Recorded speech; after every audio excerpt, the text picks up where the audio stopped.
Amis du Chronodox, bonjour. Aujourd'hui, intéressons-nous à l'exposition de 1904 à Saint-Louis. Celle-ci était gigantesque puisqu'elle était 4 fois plus grande que celle de Paris en 1900 et comportait notamment des Jeux Olympiques. Cette exposition fut organisée afin de célébrer le centenaire de la vente de la Louisiane aux États-Unis par Napoléon Bonaparte. Nous tenterons donc de répondre dans cette vidéo aux questions suivantes. Quelle fut la réaction de la France envers cette exposition qui commémore l'appartenance de sa Louisiane aux États-Unis et quel rôle l'exposition a-t-elle joué pour les produits présentés à Saint-Louis? Mais tout d'abord, commençons par un petit aperçu de l'histoire de la Louisiane. Premièrement, entre 1862 et 1863, la France céda les parties à l'ouest du Mississippi à l'Espagne et celles à l'est du territoire à l'Empire britannique. Plus tard, en 1800, la partie occidentale de la Louisiane fut à nouveau cédée aux Français par un accord secret. Finalement, 3 ans plus tard, Napoléon se sépare de ce territoire de plus de 2 millions de mètres carrés pour 80 millions de francs, sans même l'accord de la France. Initialement prévue en 1903, la foire dut être repoussée afin de permettre à davantage de pays d'y participer. Car seule la France avait répondu présent, les autres pays ayant décliné l'invitation principalement à cause des distances énormes les séparant de l'exposition. En effet, une traversée transatlantique durait à cette époque au minimum 6 jours et était fort coûteuse. Et pour finir, l'expo regroupa 63 pays et 43 des 45 États américains de l'époque.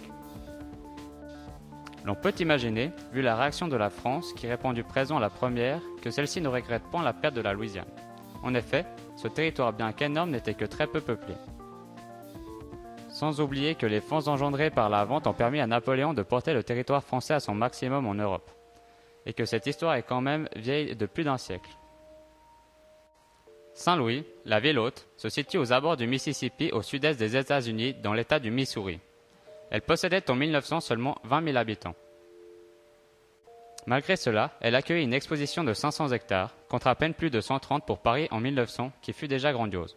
500 hectares correspondent pour l'idée à environ 688 terrains de foot. L'exposition était composée de 1500 bâtiments reliés par 120 km de routes et de sentiers. Elle accueillit par la même occasion les Jeux Olympiques d'été de 1904.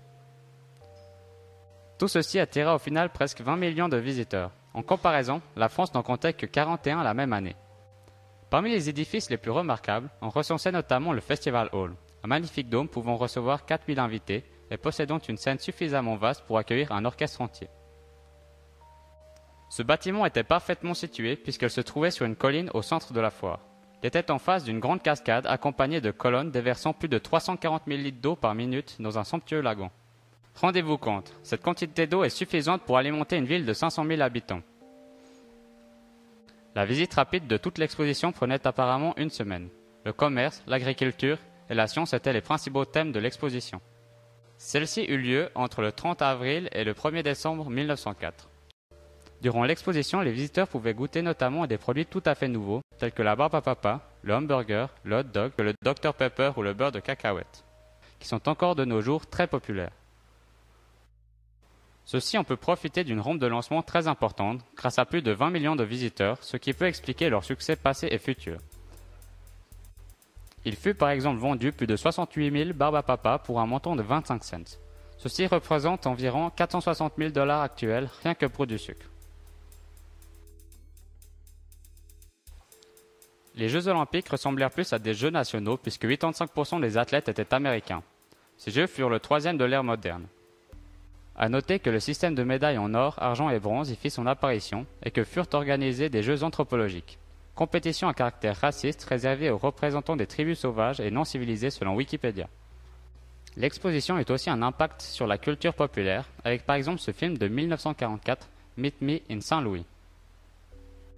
Interprété par Judy Garland notamment, celui-ci narre l'histoire d'une famille sans histoire vivant à Saint-Louis en 1903, alors que la ville prépare l'exposition universelle. Mais un soir, le père de famille apprend à sa compagne et à leurs 2 filles qu'ils doivent partir pour New York, là où il a trouvé un travail plus avantageux, laissant alors ces dernières en émoi. L'exposition aura finalement pris fin sans fait marquant notable tel qu'aurait pu être incendie ou manque de fréquentation. Merci d'avoir regardé cette vidéo et n'hésitez pas à partager, mais surtout abonnez-vous en masse. Que tu aies aimé cette vidéo ou pas, je t'invite à regarder la grandissime vidéo sur l'exposition de Bruxelles de 1910. A plus!